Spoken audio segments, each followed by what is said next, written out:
Initiative of India and working on, I believe, test development and teacher training.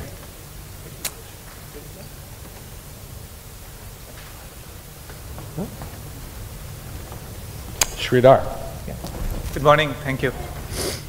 Okay. So, why is it that as a society we are able to build better mobile phones, better buildings, better cars every few months, not few years, but we are not able to say that the education system we have today is better than what we went through as children?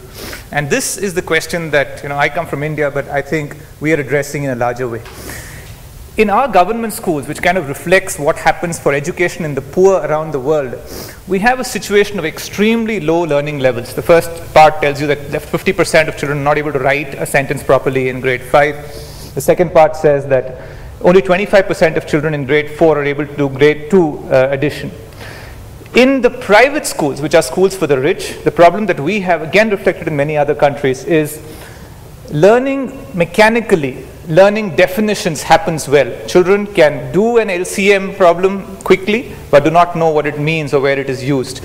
They can define density or explain something, but not understand what is happening.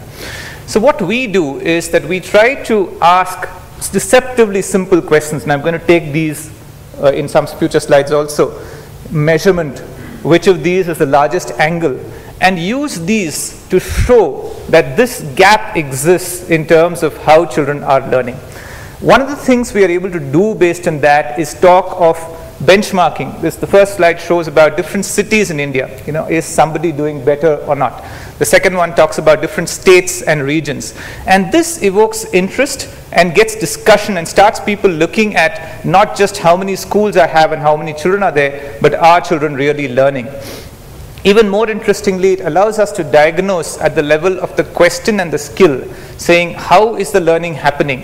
What are the children doing compared to, for example, their international counterparts, which is the slide at the top. And this is interesting and controversial enough to have featured a cover in our Time magazine, the India Today.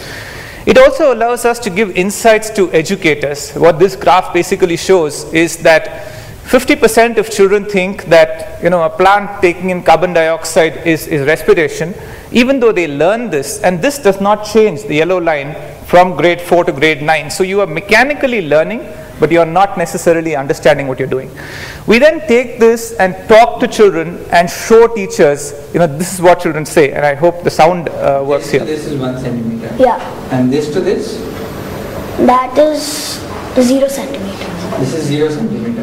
This is 70% of grade 4 children, in terms of misconceptions that lead to this. Once we know these two things, how children are doing and why they are doing this, you basically develop information for teachers. We call these teacher sheets. We have this in a range of topics which tell teachers, why was this question asked, what did the children answer, what is going on in their mind, and how can we help them learn these things better.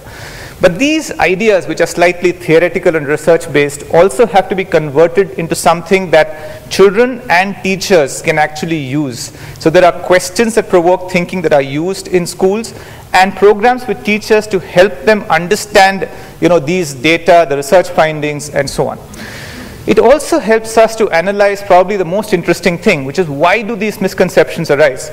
In this example, why do children think, over 50%, that the largest angle is one whose arms are larger?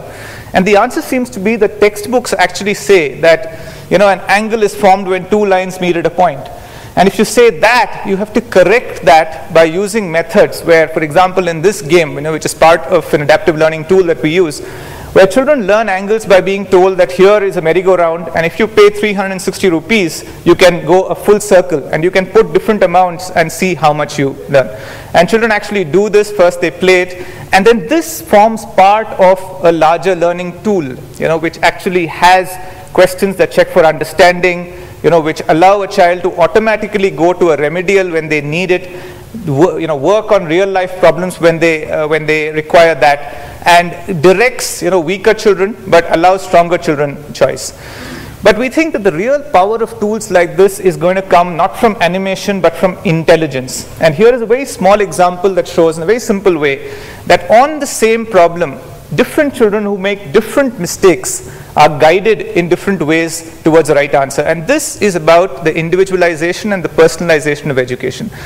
And this is important because in a large country like India, we are talking of millions of children, and yet the question is that how can you provide a personalized education at scale? And we are doing this with rural areas also. These are the different types of personalization where you can actually choose what you are doing at a point of time if you know it.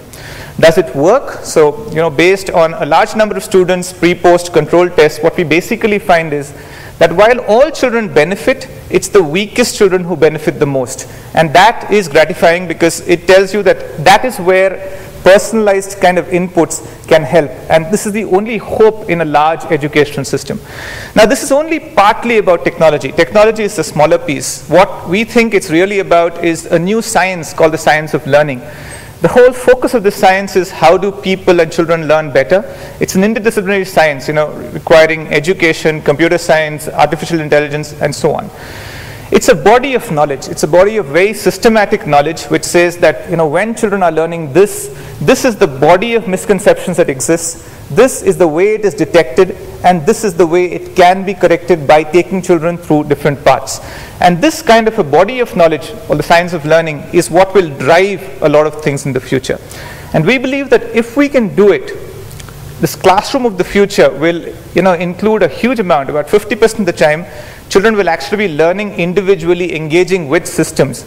And 50% of the time, they will be with their peers, with an adult, doing things that we don't do in our schools today, whether it is feedbacking or social skills and so on. And many of the constructs that we take for granted in today's world, which is to have grade 4 and grade 8 and so on, and to progress through them, to have a standardized curriculum, to say that every child will be learning this at this point of time, we think will be very different in this world of the future if we can develop a science of learning and merge that with our education system. Thank you very much. Thank you.